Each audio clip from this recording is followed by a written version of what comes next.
This episode of Ladder Legacy is proudly sponsored by the Bedford Group Insurance, helping families and businesses protect what matters most. Whether it's coverage for your home, your family, your team, or your future, Bedford's got your back with the best reliable insurance solutions in Florida. Visit our website to learn more, bedfordinsurance.com. And now on to your episode. Hey everybody, this is Rudy Romero with From Ladder to Legacy, and I am here today with Dr. Brittany Perez, a dedicated chiropractor here in the Lake Worth, Wellington area with Align Life Chiropractic. She's only about a year old, where she's passionate in helping individuals and families achieve optimal health through natural, neurological-focused care. With a heart for service and commitment and whole body wellness, Dr. Perez specializes in aligning the spine to support body's innate ability to heal and function at its best. Dr. Brittany, thank you for coming here today. Thank you for having me. I am super excited for you to give us all the back-cracking jokes you can, because it is always fun to speak to chiropractors, because you guys are a different bunch of coconuts compared to the rest of the world, and you guys make it fun. I think that's the fun side of medicine versus other, and I won't say specifics, because if I offend somebody, if I say dermatology or if I say psychiatry, I know I'll get a phone call. So just general excitement. Dr. B or Dr. P, what's more exciting? Which one do you like more? B. Dr. B, tell me about Align Life, because I'd love to know a little bit more about it. Yep. So kind of like you said, we focus on that neurological centered care. You'll hear often me talking about the nervous system, because that's truly what's happening in the adjustment. Is we're not just cracking backs and, doing the little clickbait stuff you see online these days. We're actually clearing the nerve interference that's happening in the body due to stress. Because stress shows up in so many different ways. People don't necessarily realize how much stress they're actually dealing with on a daily basis. Physical, chemical, emotional stress. And by taking out that nerve interference, the brain and body are now actually able to communicate, and you're actually able to adapt and thrive against those stressors that you're dealing with. So what makes you so different than every other chiropractor in the world? Because I've heard things that you've said, and listeners and viewers, we know each other a little bit. So like I've heard a lot of the things that Dr. B talks about, and I find it different, because I've been through chiropractors before, but the way that she talks about aligning it in a whole natural health and wellness, not just saying, hey, we're going to crack your back and get out of my store, take 10 minutes, go away. You're doing something different, right? And how is that different than what your colleagues are doing in the market now? So one thing I find often in our field is that we underdiagnose how much we do need to see you, because when you think about it, again, going back to stress, physical stress can be anything from a big car accident that you have. It could also be micro trauma, how you're sitting at your computer for 8 to 10 hours a day, or how you're sleeping in your bed that's 10 plus years old. There's also chemical stress that comes in, whether it's chemicals in the air, fragrances in different products that we're using, or even in the foods that we ingest. There's also emotional stress, right? Whether it's relationships, whether it's kids, you name it. We all have so many different buckets of stress, and we're dealing with that constantly. So if I only see you maybe once every couple months, we're not getting the body to adapt to anything. We need to actually stop damage from getting worse by maintaining that spinal health. And then we need to actually teach the nervous system to adapt to those stressors, because those aren't going to stop. Life's not going to get any less stressful, right? Apparently not.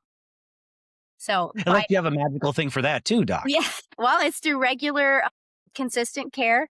And then that's also where we pull in functional nutrition in this office as well. So by looking at blood work, most people, they get their blood work, their doc tells them, yeah, numbers are fine. Well, blood work numbers tend to only show major deficits as far as disease processes. We want to be able to find those gaps and those areas of dysfunction before they become a disease process, so that we can actually fix that issue well before it becomes a bigger problem. Interesting. So how do you differentiate between like mechanical pain relief from an adjustment versus like true neurological repatterning? So that's also where the frequency in a care plan matters. So we actually will see that improvement over time, such as like, say you got a knot in your shoulder, right? We're going to teach that nervous system to let that stress go. And eventually that knot all of a sudden isn't there anymore. It doesn't come back. We have now taught the body to deal with the stress that's coming into it.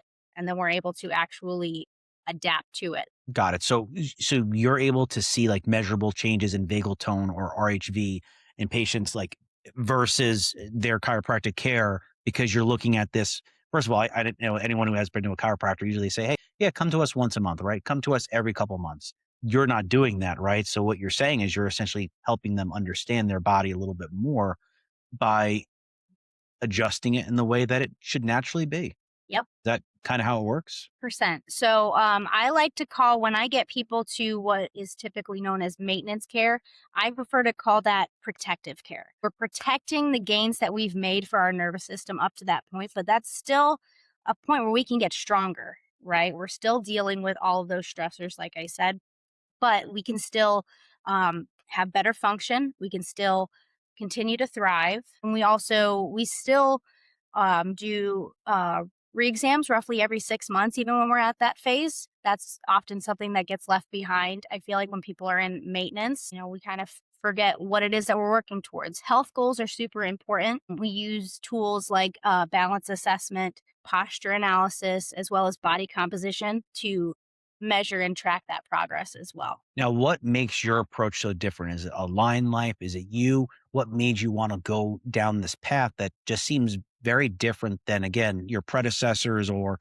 your coworkers, however you want to call the chiropractic community at large? Because I know a few of them, and great people, just they don't look at it the same way. And it doesn't sound like that's the right way they should be looking at it. Yeah. So for me, my health journey, I was always asking questions about why some people seem to be healthy and thriving and some weren't when they were doing everything that they were supposed to do. So the question really started for me as a young kid, and I kind of struggled figuring out as, a young athlete and then into my teens and sort of figuring out all these things that were going on. It wasn't exactly linear of how I got here, but after kind of trying and testing a lot of things that didn't work, eventually finding the true start of that journey through fitness and CrossFit and how that kind of took over my life, the nutrition, the recovery. I realized how important our nervous system is. And that was where I ended up going to school and then realizing it's like a three-legged stool, right? We got to have fitness, we got to have nutrition, but we also have to have nervous system health. All those things are really that key mix of how health actually is actively built. So those people sitting there at the couch watching this at 2 o'clock in the morning and are saying, hey, you're not open this morning. I don't feel like going outside and exercising. Like, where is the start for those people? For the people that feel like, hey, I keep getting on the journey. I get on the bike, I ride the bike, and I forget. Life gets busy, kids, work. Like, where can they start their journey? Because it sounds like it's not just a one size fits all. And, I've spoken to a lot of physicians about it. Like, where should somebody start in your opinion, and where's the right place to go to start? Well, here is definitely the right place to start. You got to see kind of where your patient is at, right? Some people, it's just a matter of they need some motivation to get off the couch, or they have this tweaking neck pain that's just been bothering them for a long time. We got to figure out where it is for them to start. We got to do one step at a time. And that's even actually how I create my care plans. The first phase is about, just helping you feel better, getting out of that crisis that brought you in the first place. The next phase is where we actually get stronger. We're getting, seeing some of those objective changes. And then eventually we graduate to protective care and we protect everything that we've built up to that point. So it's really just finding out what matters most to that person and adding in those important little things at the right time. So let's just say, and I guess it's really good information. So if you did have somebody came in today, let's just say age doesn't matter, what type of, and I'd say it this way, trying to find the right word, what type of health plan, the sense of not just pairing chiropractic alignment, health remedies, but what is the best, because I used to talk about CrossFit, what is the best type of exercise that is the best outcome with the least amount of work, because we're all Americans and we like to do the least amount of work for the most output that they could do to help them find homeostasis? So fitness can look a little different for a lot of people. First off, I want you to do the thing that makes you excited. Right now, if that's hiking, I mean, I know we're in Florida, but going to a park, walking around, being outside, doing maybe some climbs of sorts and things like that. If that's what does it for you, that's great. If someone loves doing CrossFit or High Rocks, do that. Whatever gets you excited to get up and do it as far as fitness and getting that movement in. I think that that's a question that we all have to kind of answer for ourselves because everyone's a little bit different. But I also think everyone should, at the very least, lift weights. I'm not saying like, breaking world records of squats and deadlifts and things like that, but just some basic for things like bone health and strengthening the body to continue to do whatever it is you find fun. Interesting. So weightlifting, obviously, they say it's cardio, right? It's a cardio exercise as well. Do you prescribe to light to medium weightlifting then, or do you think that's the right method for most people? Because again, like you said, you could sit here all day and you can, lift fives or tens, whatever makes you comfortable, whatever that number is, or, you're Mr. Strongman, 50s and hundreds, but us normal people who don't want to be sore on the computer, lifting those small weights, is that like a good place for people to start? So before I even finish that one too, because I'm really excited about this one. We're all sitting at work. We're sitting somewhere watching it. Sitting is the death. From my understanding, I'm not the doctor here, but from my understanding, I can't stand sitting. I'm a standing desk guy. But with that, we'll call it workout that they're doing, how can they pair that on their everyday life when they're sitting at work, remote working, sitting at home, buying these chairs from insert big box store? How can they pair that together to help realign and put things back together the right way? So that's actually where kind of the lifestyle support that we also do in this office comes into play. I mean, like you said, we're all Americans. Most of us, our jobs are at a computer for 6 to 8 to 10 hours a day. And I love that some of the wearables have, a little 20-minute reminder, get up and walk around a little bit, things like that. But that's also where, we need to assess, what does your work situation look like? If we're sitting at a desk that's not ergonomically designed for you and how you're shaped, we need to fix that. Right. So whether that's getting that standing desk or lifting that monitor up so it's actually just slightly above eye level. Yeah, you need to, and we'll also talk about things like mattresses. I mean, we spend a lot of time in a lot of the same position, and we need to support the body as well as teach them what we need to change. Yeah, because as nomads, apparently we weren't sitting all day on our computers, thousands of years ago, right? We were on the constant move. So our bodies went from hunter-gatherers to try and find the next forage of food, which we all overeat. I overeat. We all do it, right? We're all Americans, except for you. We know you're on a very good health journey, so we won't make fun of you. I eat But plenty, but that's because I do a lot of work. you you do a lot of CrossFit too. So that's very, very crazy stuff she does. I'd love to insert video here, Josh, if you had one for us. But Josh is our marketing guy. He does all our videos, by the way. So if you like them, thanks, Josh. We love you. What is the best thing for those people who are sitting at home? Should they be off their butts at the standing desk? Should they be there using the pedal bike? Is it one of those balancing balls? Like what are your thoughts on? And I know everyone's going to be different, but the general public. For me personally, I love a standing desk.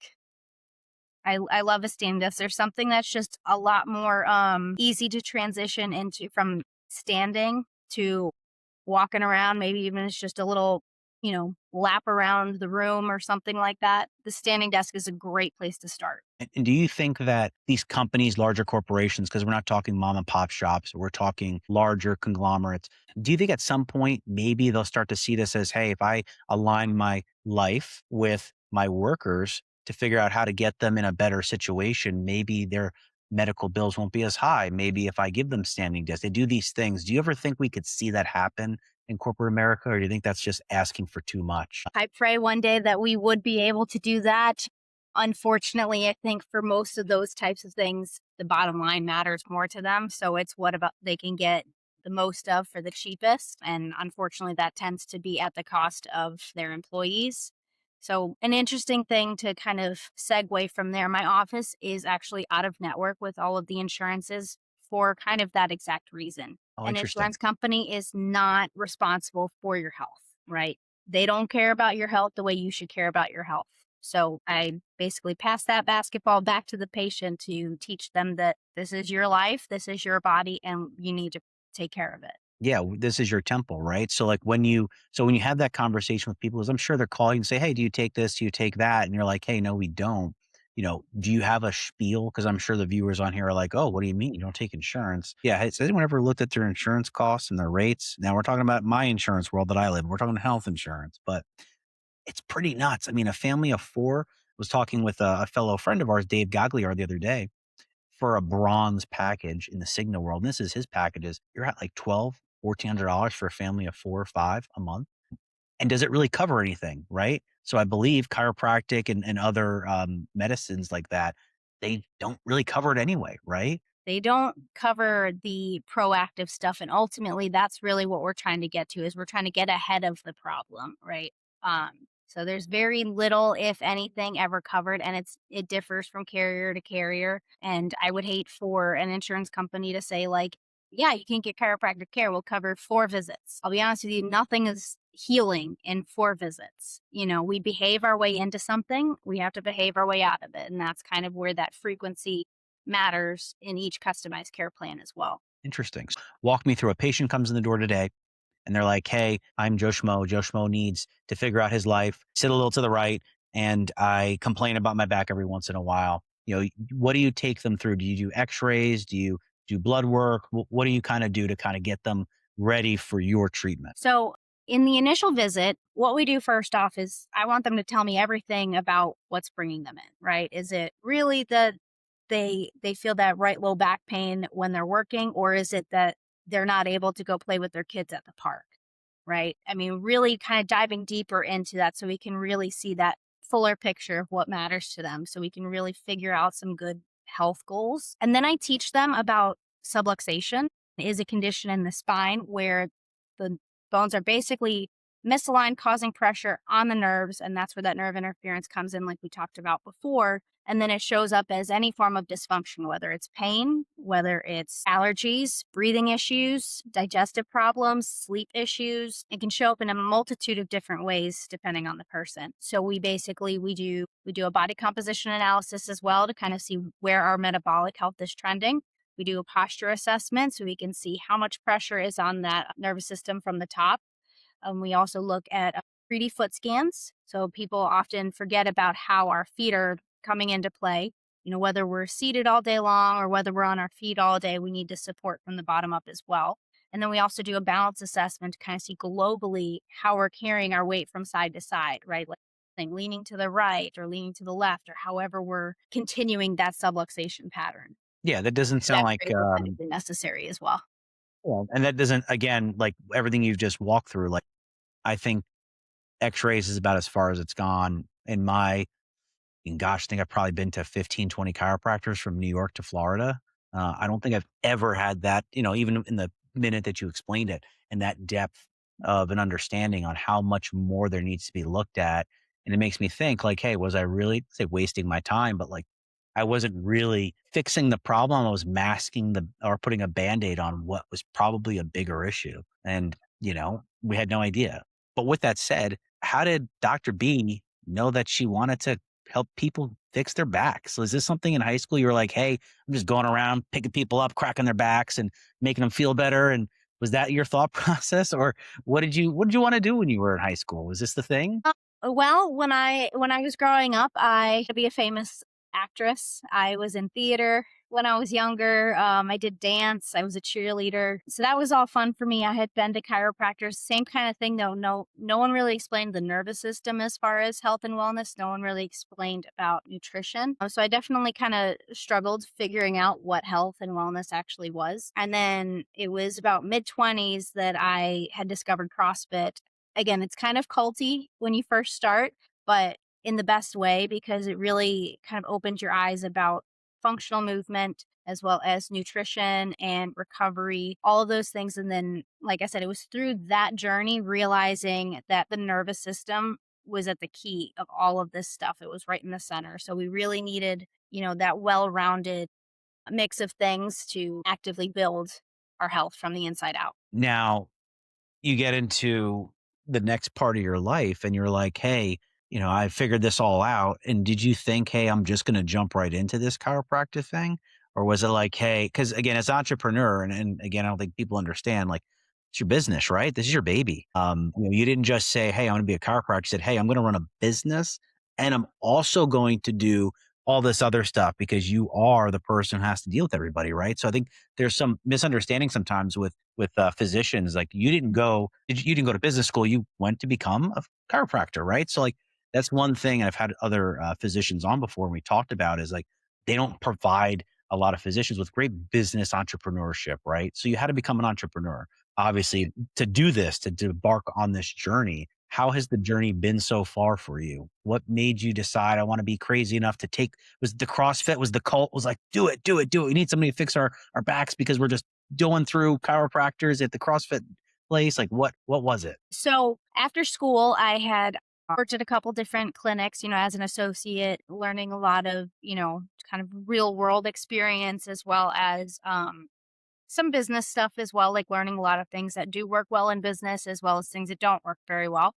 But then at that point, I crossed the threshold of 30, kind of figuring out, well, I'm not getting any younger. Not that 30 is old. Believe me, this is the I know you best. said 30's old. I heard she said 30's old, No, everybody. no, I was just telling a patient the other day because she was bummed about turning 30, but I said, you got the best years ahead of you, just wait. But I figured I Not wasn't yet. It's getting any okay. younger, so I could work for somebody for the next 10 years and not necessarily have anything else to show for it, or, I could jump right in. And it was with Align Life, which is actually a franchise. We're kind of scattered throughout the country, but each office is their own. Every doc is a little bit different, which is awesome, but we have the benefit of having a slightly bigger company that we're working with. And yeah, it's been a whirlwind, but it's been great. Now, when you were looking at finding and doing this entrepreneurship, did you say, hey, should I figure out opening up my own brand, Dr. B's brand, or finding like Align Life? Did you struggle with, hey, which one would be better? And how did you kind of work through that process? Yeah, it was definitely, I wanted to open my own, but I was kind of scared, for lack of a better term, because I had seen so many offices try to reinvent the wheel of things that they're already working. Why do we need to try to do this again? I didn't want to burn out after 5 to 10 years and not have gotten anywhere. And then it was actually, my mom was on a trip somewhere. She saw an Align Life and mentioned it to me. So we looked into it, and then I was having Zoom calls with the CEO, and I liked the mission of Align Life, which is that every man, woman, and child needs to lead a life of health and vitality, which is right in line with how I feel when I went to school. So then we jumped in. So talk to me about the process. Obviously, there's specifics you can't talk about, but the stuff that you can, what was it like, working through becoming an entrepreneur, taking the next step, getting the business license, signing the contracts? Like, how did that work for you? Because again, a lot of, and I have a good mix of people on here, but I always like to hear from women in business, what was it like dealing with? Did you feel like you had struggles you had to deal with? Was it just, hey, I'm a CrossFit bandit and I'm knocking down walls and you're going to listen to what I have to say because I said so? And by the way, everybody, I'm 100% joking. She is the sweetest person in the world. I'm just making jokes here. But like, what was that entrepreneurship journey for you? Was it difficult? Was it easy? Was it like, hey, Align Life is so easy, snap the fingers and things just happened? Well, definitely. So we had to build out this place like from the ground up. I mean, in short, everything took more time, everything cost more money, but it was helpful that Align Life did have a team of people to help me find to do the right steps in the right order so that we could basically get this place open as fast as possible. I mean, a lot of stuff was, like a hurry up and wait, and construction takes only so much time. But I mean, it was exciting. It was exciting to watch the whole thing come to life. Definitely stressful at times, wondering, oh my gosh, is it ever gonna open up? And gosh, it's cost so much money. But here we are. And one of the things that Align Life helped us to do was take the space that we have, take in mind of what I wanted in the office. And we actually have, we built this place out in a way that, like, as we grow over the next 1 to 5 to 10 years, we can still stay in this space, just optimize it more as we grow. So that was also super helpful. That's great. And I think that's a lot of people. I was speaking to a great gentleman, Dr. Hayes from Palm Beach Atlantic yesterday, and we talked a little bit about franchises and all that great stuff. And he's a plethora of knowledge if anybody knows him, doesn't know him, a gentleman and a scholar, literally and figuratively. And I could definitely tell you, we had talked about franchises and a lot of people, it's a mixed bag. You don't know what you're going to get, and thankfully you got, it sounds like a great, support system, which is amazing. Cause I think that's one thing that entrepreneurs have to figure out is opening your own practice, opening your own shop worth it? Is going through all that worth it? Or is it better to take somebody else's model that you can agree with 90, 80%, 90, whatever that number is, right? That makes sense for you and run with it. Now they let you add Because is this everything that's Align Life, or does Dr. B get a little extra something in there, changes things a little bit that makes it the Dr. B special? So actually, all of this is the Dr. B special. That's the cool thing. So you're gonna go Mind from blown. my office to the next nearest one is in the Villages. There's some in Ocala, and then we get some ones further out state. You'll notice maybe some similarities because some of the therapies and things that we know that work well with chiropractic, but every office is different. It's not like the joint where you go to one, you've gone to them all. You Each, said it. I didn't say it. You brought them up. yeah. All right, don't get me on Just that kidding. Just soapbox. kidding. Just kidding. No, and trust me, I heard the soapbox guys. Go to her. Just saying. Eh, every office is a little different. Every doc is a little bit different, and that's kind of the cool thing is while they give us a lot of the tools to do what we want, we're not limited in the sense of like I don't practice the same way this guy practices in North Carolina or this guy practices in Illinois.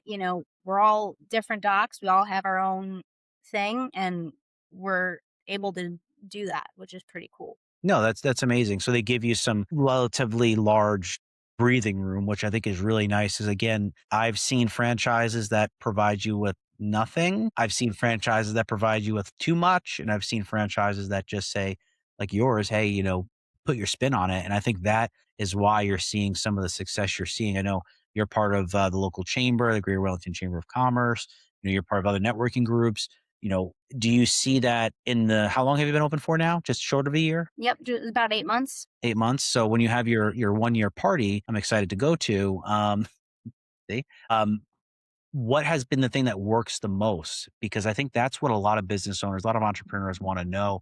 You have this great support system. They're helping you, SOPs and all the things to keep you in line and in track and financially successful. But like, what has worked for you to get out there and spread yourself across the world and say, hey, this is the Dr. B method of doing business. And this is why you should come to Align Life. What has worked for you and what hasn't? So definitely just getting out there, meeting people, talking about that chiropractic message, right? People are looking for something to make them healthier, right? Especially with things like the opioid epidemic, COVID. I mean, there's been a lot of things that have really opened people's eyes to that they need help with their health. Sometimes they don't know where to begin. Sometimes they don't even know that they have the question. So it's really just it's getting out there, staying, on my mission of educating my community as much as I can because everyone has the right to live a healthy, natural life and I want to help them do that.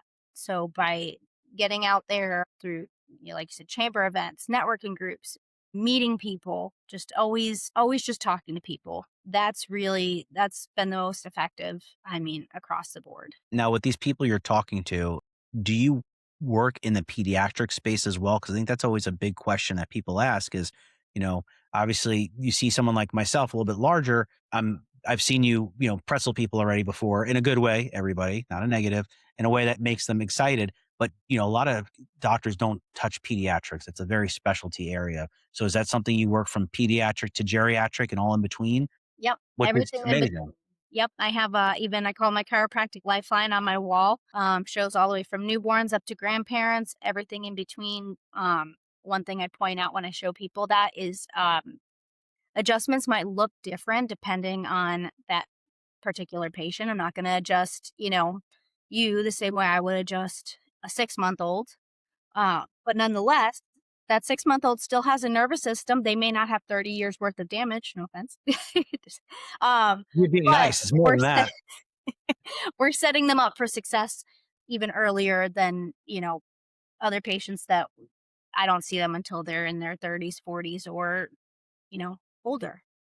So now you're opening up a 2-part question now. So what is the average age that you're seeing that's coming in? Because you're seeing it that at that age, that's where people are starting to realize it. And if they would have started as a newborn, would have that helped them stay off those concerns? I would definitely say the average range I see is somewhere around the early 30s to maybe like early 50s. Somewhere in there because that's either where all of a sudden we've now got like grandkids that we're not able to keep up with as well as we'd like, or, we're able to still go out and do the things that we want to do, but we feel like we're hung over, I guess, for lack of a better term, for days on end. And, I'm not saying we're going out and partying necessarily.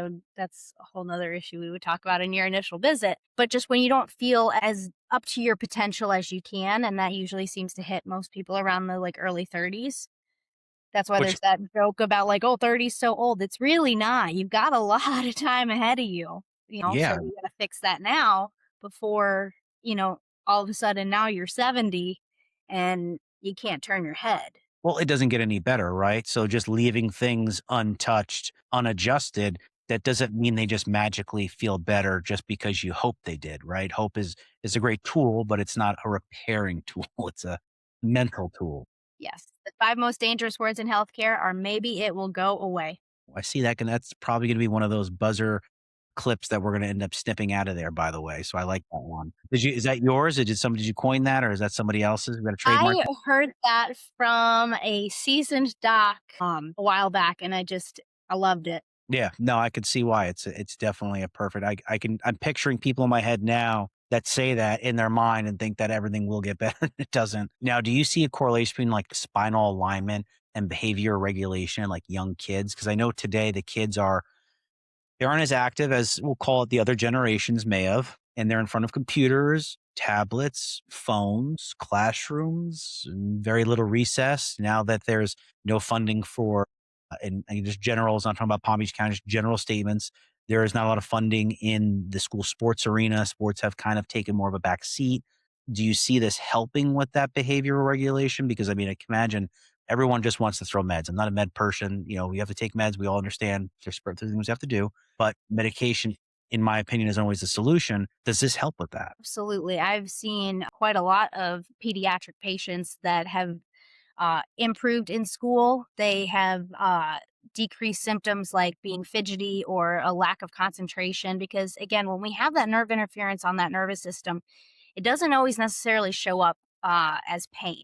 Now, sometimes it does, but that's usually one of the last things to show up. And for kids, oftentimes we're seeing it show up as, again, like a difficulty concentrating, almost like a behavioral issues like acting out. And it's really because their nervous system isn't able to thrive the way that it's supposed to, because we're also not getting that movement that we should be. Like you said, we're much more sedentary nowadays, and they're not getting the outdoor time.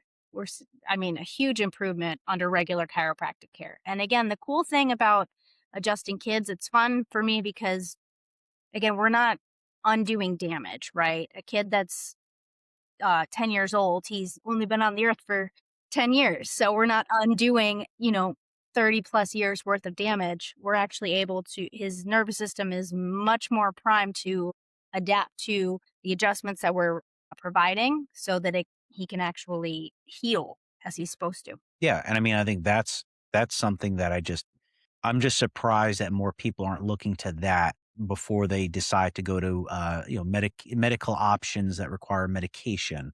Because to me, again, if you're not making it unless it's deficient, why are we doing it? Let's try something more homeopathic or with more opportunities for less problems in the future, because it doesn't get better.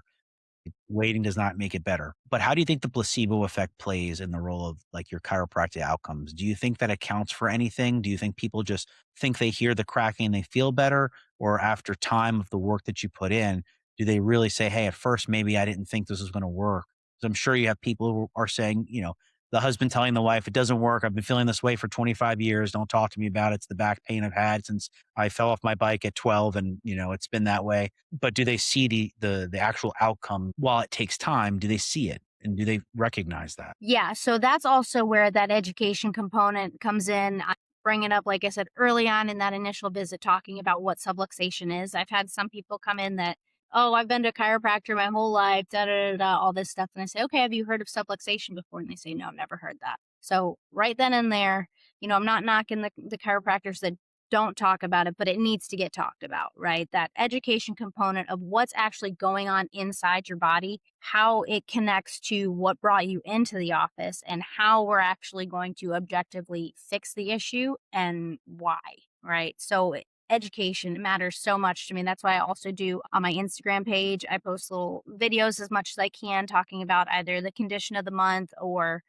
something related to chiropractic. And then I also do workshops in the office to, again, continue that education further because people need to know what's going on in their bodies and they need an explanation of why they feel the way that they feel. Yeah, because I think we all see the Instagram posts joking about between the ages of like 30 and 38 and how miserable people are, that work is hard, life is hard, my body aches, I don't want to get up in the morning. And listening to some of the stuff you've talked about, it sounds like if they just followed maybe you on Instagram, they would find an alternative option to combat that. Now, what are some like commonly accepted beliefs in the chiropractic care that you personally challenge? Other than some of the stuff, the subluxation, vagal nerve conversations, like what else is there that you think of as a different approach that you want to challenge that people may look at you a little weirdly or say sideways? What do you mean by that? Like that type. Thing that I get right off the bat often is that I want to teach people that chiropractic is not just for back and neck pain. There's so much more going on in the body. I describe the nervous system and those nerves in the spine, kind of like the breaker box in your house, right?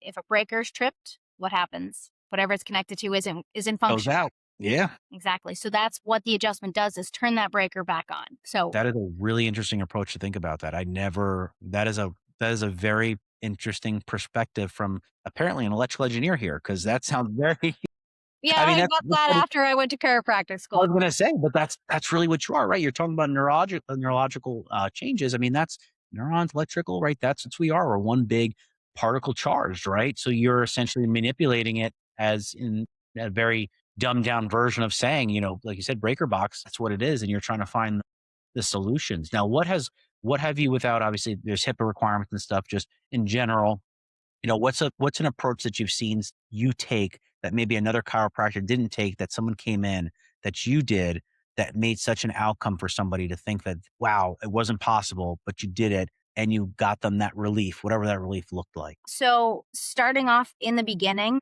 really being super focused and super specific. So even the first time you lay on my table, one thing I'm going to tell you is that every time you're on that table, I'm going to do a mini assessment of what your body and your nervous system says it needs that day. Sometimes when I'm seeing you 3 times a week, that might mean that I adjust all 4 regions of the spine. Some days, even when I'm still seeing you 3 times a week, I might only adjust one region. Now, the whole point of that higher frequency in the beginning is to allow the nervous system to understand that it can downregulate. Most people come in to me in a chronic stress state, whether that's due to poor mechanics causing stress on their spine, or if they've had an extreme amount of mental stress or whatever it is that got them to that chronic stress state. We need to calm that nervous system down so that it can actually start to heal. Mhm. How long does it typically take? And I know we talked about you coming in, you may come in once a week or twice a week in the beginning. How long on average does it take for somebody to see some relief and then maybe not say it's fixed, but we'll say put them back into a state that they feel more alive? I would say definitely within the first 12 visits is when we truly have like a significantly noticeable response. So in that first month, again, that frequency is usually higher, anywhere from 2 to 3 times in a week. But again, it's because we can only do so much at each visit, right? If we start throwing more stress on that nervous system, it's never going to be able to downregulate. Well, you're flipping breakers, right? I mean, that's what it is. So that doesn't help anybody.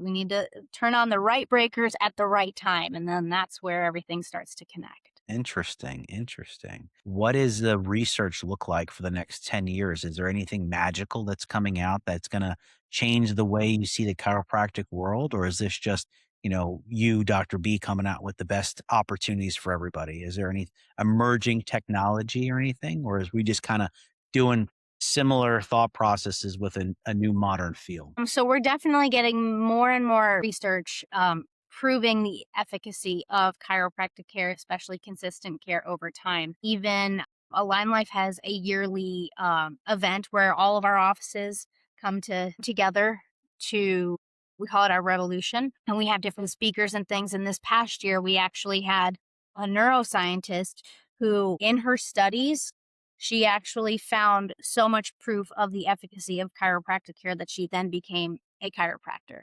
So there are neuroscientists out there becoming chiropractors because of what chiropractic care can do to the nervous system. Very, very interesting. And do people, so again, I I sound like this because I'm just surprised. Do people still think that chiropractic doesn't work? Is that like still a thing? I know that sounds funny to say to you, but is that still like when people come in and go, "Oh, I don't trust you because you're a chiropractor and no, you're not going to fix me." Do people really? I mean, I know it sounds crazy coming from somebody like I use chiropractic and I'm excited to be in your office at some point in the very near future. But like, what is there? Are there still people out there who hold that feeling? There are still some of those.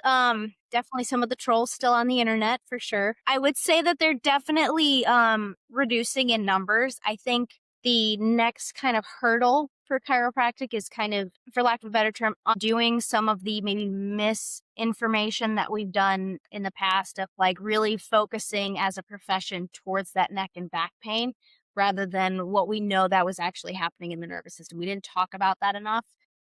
Now we have people that, oh, I've been to a chiropractor my whole life. I would go every once in a while, once a month, once every 3 months or something like that. And yet they still have the same issue that they've been dealing with for 20 years. And then they kind of put their hands on their hips and shake their head at me when I say, well, I'm going to have to see you 3 times a week, for the next month or whatever it ends up being. And this is how we're going to reduce that frequency over time. They almost kind of laugh at me when I say, well, your nervous system's dealing with a lot of stress. So we need to do what it's asking for. That's, I think, the next hurdle. It's not so much that it doesn't work anywhere because we don't hear as many of them saying that, but it's definitely that we need more than what we were maybe told we needed. Yeah, and I think that just comes down to, I don't know, maybe miscommunication, or in my opinion, it's the insurance companies, right? At the end of the day, and again, none of my world of insurance, I stay out of health. I let everybody know that now. But not my problem, wasn't me. But I think that's a large part, like you say, a large part of it is this non-preventative. We don't act in a preventative as Americans in general, as American people. We don't act in a preventative maintenance way, and then we wonder why we're sick, why we're not drinking water, why we're not hydrated, why our sodium levels are too high, why the world is, unfortunately, diabetes is running rampant. These are things I'm sure that you probably talk to your patients about to try and help them understand and align their life back to. I'm just going to keep using Align Life like as much as I can because I love it, because I keep looking at it. I keep doing it. I keep looking at it. I'm like, oh, say it again, say it again. So, like, what is the future for you? Is it another franchise? Is it working on a second story? Like, what do you want to see your practice grow into and blossom in? Well, I would definitely like to have another doc in this office, and I would definitely never say no to being able to open a second office because the more hands means more patients that we can help, right? I know that our society is dying for a more natural way of approaching health and, just being on my mission of educating people that it is possible. So the more hands that I can get, whether it's in this office, whether it's an additional. I like it. I think that's a great dream. There is a question I always like to ask the people who come on the show. If you could ask one person anything, dead or alive, doesn't matter. You can ask them one question. What would that one question be, and who would that person be? I know, hard hitting questions today. I mean, I guess the easy low hanging fruit would be that I would want to ask Didi Palmer before he did his first adjustment on the first chiropractic patient ever who was deaf. How did he know to do that? Or what gave him that little spark of his imagination to say, this is what I need to do? He adjusts the guy and then he can hear again. Is that what happened? Is that so? You just opened up, okay, can of worms here. Somebody was deaf and they chiropractic helped them hear again. You're gonna have to unpack that one for me. So great answer. Now you have to unpack that though. Sorry. So Didi Palmer, the founder of chiropractic, his son BJ we call him the developer. So he's really kind of formed it into a profession as we know it to be. The first patient. So again, it's one thing, nervous system, right? So he wasn't necessarily like deaf where he like didn't have an eardrum or he was missing things that caused the deafness. It was due to nerve interference in his neck. Didi Palmer adjusts him and now he can hear because he turned that Interesting. breaker back on. Interesting. You flipped the switch. So that's very interesting. Again, another reason why when people say it's not working as well, maybe you didn't pick a good electrician to do your work for you. Maybe that's part of the problem. Definitely could be. And that's also where, some other things too, because not going to lie, I live in America. We know what the food system is like. We know what the daily work schedules of most people look like. There needs to be other ways of helping or supplementing the care that we're giving. And that's where that functional nutrition, that's where things like the vibration therapy or acupuncture or laser therapy come in. We got to do other things to kind of combat all the stressors that are out there to make the most the effectiveness of that adjustment as much as we possibly can. Okay, good. So again, you're not just saying chiropractic work is going to save the world. It's we all have to work together and make true lifestyle adjustments to be able to be successful. It's not a one size fits all. But again, this is a place where you can start, get really good information from you, true, honest information, which I think everybody, that's the one thing when you're working with physicians, working with anybody in business, authenticity. Dr. B is 100% authentic, which sees what you get from her. If anything, she probably is taming herself right now and could be doing, squats on the desk here of, 450 pounds plus. Cause I think that she can outbench me and outpress me. So just saying. Um, so I really appreciate you coming on today, Dr. B. One thing I like to make sure everybody knows though, is where the heck to find you, because now we just talked about you this whole time. Where are you at? How do they find you? Instagram, Facebook, what do we got? So physically, we are located on Lake Worth Road, just west of the Turnpike. So you'll see our sign. We're right across the street from a big racetrack gas station. Socials are Instagram and Facebook, Align Life Wellington, or at Align Life Wellington, however the kids say it. And yeah, that's pretty much the best place to find us. Our office number 561-318-3500. I remember that number, my mom's number, and my childhood home number. I'm impressed because I barely remember my store's number. So like 530 something. Yeah, something like that. Awesome. Yeah. Well, Dr. B, thank you so much for coming on today. We really appreciate it. I hope viewers, you guys were able to see a different light of chiropractic work. And that is not just coming in to get your back worked on. It's flipping the script and flipping some breakers. Thanks, Dr. B. Thank you for having me, Rudy.